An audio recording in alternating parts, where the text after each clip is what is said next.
দেশে এক অস্থিরতা বিরাজ করছে। ছিনতাই, খুন, ধর্ষণ বেড়ে চলেছে।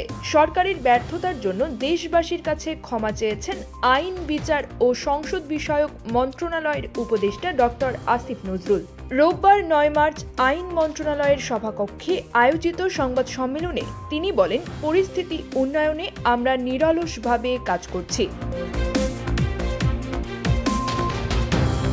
ধর্ষণের মামলায় দ্রুত বিচার নিশ্চিত করতে আইনগত সংস্কারের উদ্যোগ নেওয়া হচ্ছে বলে জানান আসিফ নজরুল। তিনি বলেন, ধর্ষণ ও নারী নির্যাতনের মামলার তদন্ত 30 দিনের বদলে 15 দিনে শেষ করতে হবে। তদন্ত কর্মকর্তা সময়ের মধ্যে কাজ শেষ না করলে বদলি করা হবে, বরং তার উপর চাপ বাড়ানো হবে।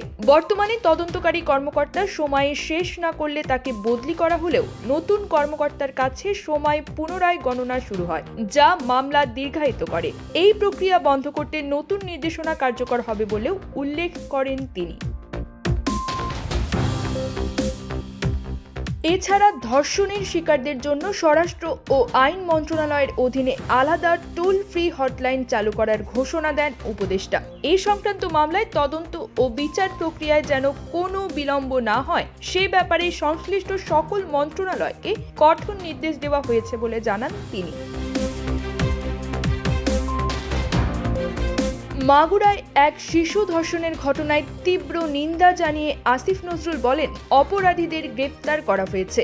এ মামলার তদন্ত ও বিচারে কোনো ধরনের ঢিলেমি সহ্য করা হবে না।